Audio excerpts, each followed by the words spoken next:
वाराणसी के प्राचीन काशी विश्वनाथ मंदिर के बाहर, जहां सुबह शाम भक्तों की भीड़ और घंटियों की आवाज गूंजती थी, एक भिखारी रोज बैठा करता था। उसका चेहरा धूल और मैल से अटा हुआ, कपड़े फटे पुराने और आंखों में एक अजीब सी उदासी। वह मंदिर के चबूतरे पर बैठकर हर आने जाने वाले से भीख मांगता, लेकिन उसकी नजरें हमेशा मंदिर के मुख्य द्वार की ओर रहती, जैसे किसी का इंतजार कर रहा हो। हर सुबह ठीक 7 बजे एक काली एसयूवी मंदिर के सामने रुकती। उसमें से उतरती थी डॉ प्रतीक्षा शर्मा, जिन्हें शहर वाले डॉक्टरनी जी कहते थे। प्रतीक्षा एक प्रसिद्ध कार्डियोलॉजिस्ट थीं, जिनका नाम न केवल उनकी चिकित्सीय विशेषज्ञता बल्कि उनकी दयालुता और करुणा के लिए भी जाना जाता था। वह हर रोज मंदिर में पूजा के लिए आती और पूजा के बाद उस भिखारी को कुछ पैसे देती। यह उनका रोज का नियम था। भिखारी पैसे लेते समय केवल सिर झुकाता और चुपचाप धन्यवाद देता। प्रतीक्षा उसे एक हल्की सी मुस्कान देती और अपनी गाड़ी में बैठकर अस्पताल चली जाती। प्रतीक्षा की जिंदगी बाहर से परिपूर्ण दिखाई देती थी। शहर का सबसे बड़ा अस्पताल, एक शानदार बंगला और एक सम्मानित सामाजिक स्थान। लेकिन उनके करीबी जानते थे कि 2 साल पहले उनके पति विकास शर्मा एक रहस्यमयी कार दुर्घटना में मारे गए थे। विकास एक सॉफ्टवेयर इंजीनियर थे और उनकी मृत्यु ने प्रतीक्षा को अंदर से तोड़ दिया था। फिर भी उन्होंने अपने दर्द को अपने काम और मंदिर के इस रोजमर्रा के नियम में दफन कर दिया। उस भिखारी को पैसे देना उनके लिए केवल दान नहीं था, शायद उसकी उदास आंखों में उन्हें अपना दर्द दिखाई देता था। एक दिन जब आकाश पर काले बादल छाए थे और हल्की बारिश हो रही थी, प्रतीक्षा ने हमेशा की तरह भिखारी को पैसे दिए। अचानक उसने कहा, डॉक्टरनी जी, आप मुझसे शादी कर लें। प्रतीक्षा एक पल के लिए ठिठक गई। उन्होंने भिखारी की ओर देखा, जिसके चेहरे पर मजाक का कोई निशान नहीं था। क्या वह पागल था या यह उसकी मायूसी थी? प्रतीक्षा ने हल्का सा हंसते हुए कहा, तुम भी ना कुछ भी बोलते हो। ये लो कुछ और पैसे और बारिश में भीगने से बचो। लेकिन भिखारी ने पैसे नहीं लिए। उसने गहरी नजरों से प्रतीक्षा को देखा और चुपचाप सिर झुका लिया।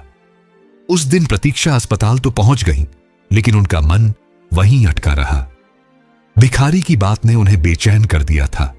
उसकी आंखों में कुछ था जो उन्हें बार बार विकास की याद दिला रहा था। रात को घर लौटते समय उन्होंने खुद से कहा, शायद मैं ज्यादा सोच रही हूं। अगले दिन जब प्रतीक्षा ने भिखारी को पैसे देने की कोशिश की, उसने मना कर दिया। इस बार उसने कहा, डॉक्टरनी जी, मैं आपके लिए कुछ कर सकता हूं, आप मुझे एक मौका दें। प्रतीक्षा को हल्का सा गुस्सा आया। मैं तुम्हारा सम्मान करती हूं, लेकिन इसका मतलब यह नहीं कि तुम कुछ भी कहोगे। अपनी हद में रहो। भिखारी ने कहा, मुझे पता है आपको लगता है कि मैं पागल हूं, लेकिन मेरी बात सुनिए। मैं आपके लिए कुछ ऐसा कर सकता हूं जो कोई और नहीं कर सकता। प्रतीक्षा ने उसे गहरी नजरों से देखा और कहा, ठीक है, बताओ तुम क्या कर सकते हो। भिखारी ने धीमी आवाज में कहा, डॉक्टरनी जी, शहर में एक बड़ा नशीले पदार्थों का नेटवर्क चल रहा है। मैं आपको इसकी खबर दे सकता हूं। प्रतीक्षा को आश्चर्य हुआ। एक भिखारी और इतनी महत्वपूर्ण खबर। उन्होंने कहा, अच्छा बताओ क्या खबर है। भिखारी ने बताया कि उसने पिछली रात मंदिर के पास एक पुराने गोदाम में कुछ लोगों को नशीले पदार्थों की डील के बारे में बात करते देखा। उसने जगह और कुछ लोगों के हुलिये का जिक्र भी किया। प्रतीक्षा ने बात को मामूली समझा, लेकिन फिर भी अपने एक पुराने मरीज पुलिस इंस्पेक्टर संजय सिन्हा को यह बात बता दी। अगले दिन संजय ने बताया कि गोदाम में वाकई एक नशीले पदार्थों का नेटवर्क पकड़ा गया। पुलिस ने छापा मारा और वहां से बड़ी मात्रा में नशीले पदार्थ बरामद हुए। प्रतीक्षा हैरान थी, एक भिखारी ने इतनी सटीक जानकारी कैसे दी। उन्होंने अगले दिन मंदिर में भिखारी से बात करने का फैसला किया। जब वह मंदिर पहुंची, भिखारी वहां मौजूद था। प्रतीक्षा ने पूछा, तुमने वो जानकारी कैसे दी? तुम वास्तव में कौन हो? भिखारी ने कहा, डॉक्टरनी जी, मैं वही हूं जो दिखता हूं, लेकिन मैं इस शहर को आपसे बेहतर जानता हूं। उसकी बातों में एक रहस्यमयता थी जो प्रतीक्षा को उलझा रही थी। वह अब उसे केवल एक भिखारी नहीं समझती थी। वह जान गई थी कि इस आदमी के पीछे कोई बड़ा राज है। प्रतीक्षा और भिखारी के बीच एक अजीब सा रिश्ता बन गया। प्रतीक्षा अब उसे पैसे नहीं देती थी, बल्कि उससे बातें करती थी। भिखारी कभी कभी ऐसी बातें करता जो प्रतीक्षा को चौंका देती। एक दिन उसने कहा, आप कहा करती थी कि मंदिर की सीढ़ियों पर बैठकर चाय पीने का मजा ही कुछ और है। प्रतीक्षा चौंक गई। यह बात उन्होंने केवल विकास से कही थी, लेकिन उन्होंने फौरन खुद को संभाला और मुस्कुराकर बात टाल दी। एक रात जब प्रतीक्षा अस्पताल से देर से लौट रही थी, उनकी गाड़ी खराब हो गई। बारिश जोरों पर थी और सड़क सुनसान थी। अचानक भिखारी वहां प्रकट हुआ। उसने गाड़ी का मुआयना किया और कुछ ही पलों में उसे दोबारा चला दिया। डॉक्टरनी जी, आप इतनी रात को अकेले मत निकला करें। उसकी आवाज में चिंता झलक रही थी। प्रतीक्षा ने उसे अपने घर आने का न्योता दिया। पहले उसने मना किया, लेकिन प्रतीक्षा के आग्रह पर मान गया। घर पहुंचकर प्रतीक्षा ने उसे खाना दिया। खाते हुए भिखारी ने अपना नाम राम बताया। प्रतीक्षा ने उससे पूछा, राम, तुम वास्तव में कौन हो? राम ने मुस्कुराकर कहा, डॉक्टरनी जी, मैं केवल एक भिखारी हूं। लेकिन उसकी आंखों में छिपी चमक प्रतीक्षा के शक को और बढ़ा रही थी। कुछ दिन बाद अस्पताल से एक आपातकालीन कॉल आई। शहर की एक बड़ी दवा कंपनी के गोदाम में आग लग गई थी। वही गोदाम जहां कुछ हफ्ते पहले राम के इशारे पर पुलिस ने छापा मारा था। प्रतीक्षा ने अपने पुलिस अफसर दोस्त संजय से संपर्क किया। संजय ने बताया कि आग में कुछ कागजात बचे हैं, जिनमें एक तस्वीर है जो बिल्कुल विकास से मिलती जुलती है। तस्वीर के पीछे लिखा था, विकास 2022 फार्मा डील। प्रतीक्षा का दिल धड़कने लगा। क्या यह वाकई विकास था? लेकिन वह तो कार दुर्घटना में मर चुका था। यह तस्वीर यहां कैसे? और इस फार्मा कंपनी से उसका क्या संबंध? अगले दिन प्रतीक्षा ने राम से इस बारे में बात करने का फैसला किया, लेकिन वह मंदिर पर नहीं था। उन्होंने उसे तलाश किया, लेकिन वह जैसे हवा में गायब हो गया था। शाम को जब प्रतीक्षा घर लौटी तो राम उनके दरवाजे पर बैठा था। उसका चेहरा उदास और कपड़े मैले थे। प्रतीक्षा ने गुस्से से पूछा, राम, तुम कहां थे? राम ने धीमी आवाज में कहा, डॉक्टरनी जी, मुझे कुछ काम था, चिंता न करें। प्रतीक्षा ने उससे फार्मा कंपनी की तस्वीर के बारे में पूछना चाहा, लेकिन राम की बातों से लगा कि वह कुछ छिपा रहा है। उन्होंने पूछा, राम, क्या तुम इस फार्मा कंपनी को जानते हो? राम ने एक पल के लिए प्रतीक्षा की आंखों में देखा, फिर नजरें झुका लीं।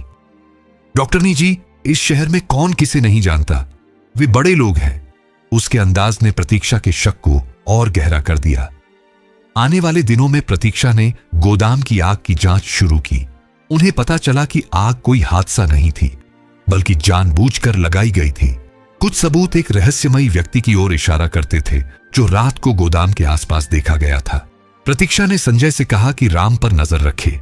संजय ने बताया कि राम रात को मंदिर के पास एक पुराने खंडहर में जाता है, जहां कुछ लोगों से मिलता है। प्रतीक्षा ने खुद उस खंडहर का दौरा किया। वहां से कुछ पुराने कागजात मिले, जिनमें फार्मा कंपनी के गैर कानूनी सौदों का जिक्र था।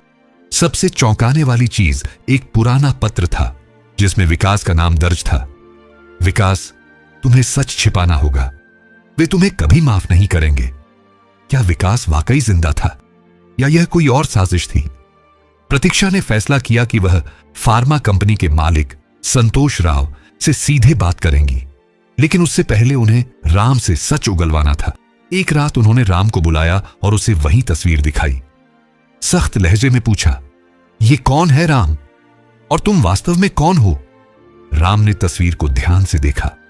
उसकी आंखों में एक अजीब सी चमक आई। वह बोला, डॉक्टरनी जी, कुछ सवालों के जवाब वक्त देता है, लेकिन मैं वादा करता हूं, मैं आपका नुकसान नहीं चाहता। प्रतीक्षा को गुस्सा आया। मैं एक डॉक्टर हूं और सच जानने की हकदार हूं। अगर तुमने सच नहीं बताया तो मैं पुलिस को बुला लूंगी। राम ने शांति से कहा, अगर आपने मुझे पुलिस के हवाले किया तो आप उस सच तक कभी नहीं पहुंच पाएंगी जिसकी आप तलाश में हैं। उसी रात राम ने एक और सुराग दिया। उसने बताया कि फार्मा कंपनी के दफ्तर में एक गुप्त तहखाना है, जहां सभी गैरकानूनी सबूत रखे हैं। प्रतीक्षा ने फौरन पुलिस को सूचना दी। पुलिस ने छापा मारा और तहखाने से नशीले पदार्थों की तस्करी, मनी लॉन्ड्रिंग और कागजात मिले, जिनमें बार बार विकास का नाम आ रहा था। कई कर्मचारी गिरफ्तार हुए, लेकिन प्रतीक्षा अब भी उलझन में थी। राम अब और भी रहस्यमयी हो गया था। वह अक्सर रात को गायब हो जाता और सुबह वापस आता, जैसे कुछ हुआ ही ना हो। एक रात प्रतीक्षा को एक अज्ञात नंबर से कॉल आई। दूसरी ओर से भारी आवाज आई, डॉक्टरनी जी, आप बहुत होशियार हैं, लेकिन सच के करीब जाने की कीमत चुकानी पड़ती है। राम को छोड़ दें। कॉल कट गई। प्रतीक्षा को अब यकीन हो गया कि राम कोई साधारण भिखारी नहीं है, लेकिन पीछे हटना अब मुमकिन नहीं था। प्रतीक्षा और संजय ने राम का पीछा करने का फैसला किया। राम हमेशा की तरह मंदिर से उठा और शहर की तंग गलियों में चलने लगा। प्रतीक्षा और संजय ने गाड़ी को दूरी पर रखा ताकि उसे शक ना हो। राम एक पुराने गोदाम के पास रुका, वही गोदाम जहां आग लगी थी। वहां एक लंबा दुबला पतला व्यक्ति उससे मिला। उसने राम को एक छोटा सा पैकेट दिया और गायब हो गया। प्रतीक्षा और संजय गोदाम में दाखिल हुए। अंदर अंधेरा था और जली हुई लकड़ी और रसायनों की गंध फैली हुई थी। राम एक पुरानी मेज पर बैठा कुछ कागजात देख रहा था। उसने पैकेट खोला जिसमें कुछ तस्वीरें और एक यूएसबी ड्राइव थी। राम ने तस्वीरों को ध्यान से देखा और फिर उन्हें आग लगा दी। प्रतीक्षा समझ नहीं पाई कि वह सबूत क्यों मिटा रहा था।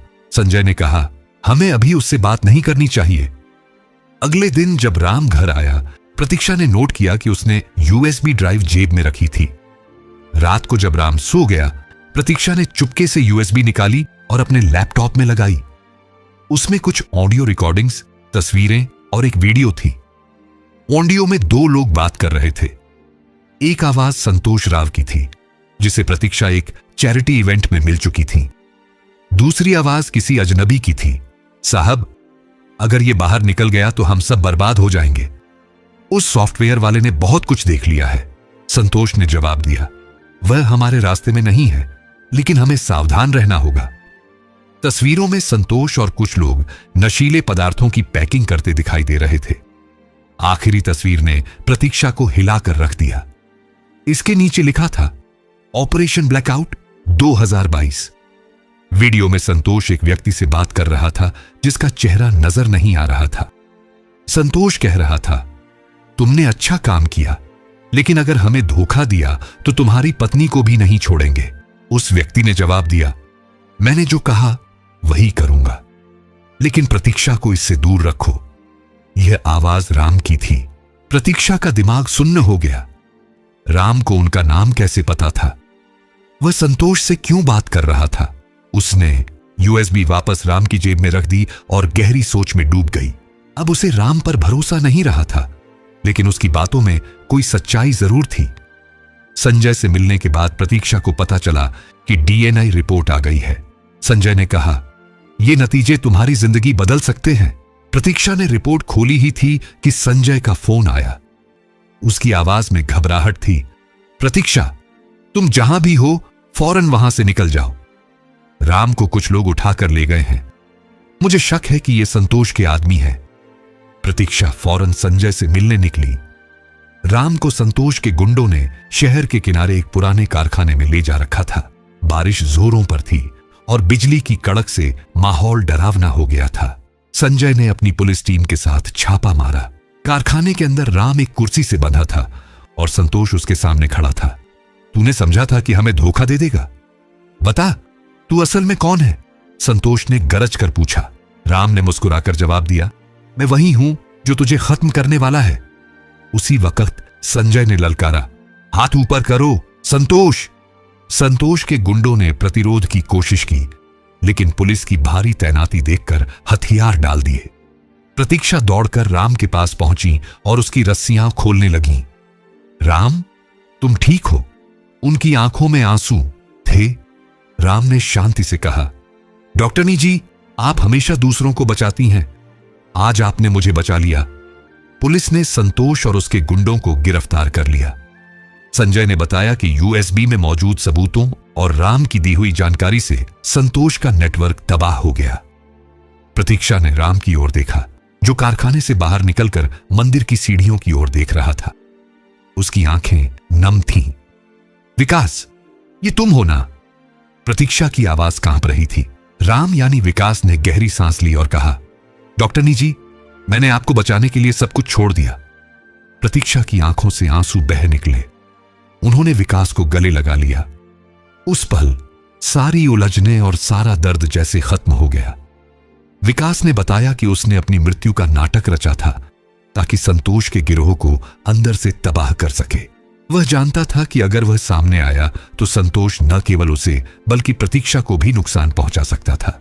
भिखारी का वेश धारकर वह मंदिर के बाहर इसलिए बैठता था कि प्रतीक्षा को दूर से देख सके, लेकिन अपनी पहचान छिपाए रखे। प्रतीक्षा की मदद से वह अपने मिशन में कामयाब हो गया था। संतोष का नेटवर्क खत्म हो चुका था और प्रतीक्षा और विकास एक बार फिर एक दूसरे के साथ थे। मंदिर की सीढ़ियों पर बैठकर चाय पीते हुए उन्होंने एक नई जिंदगी की शुरुआत की।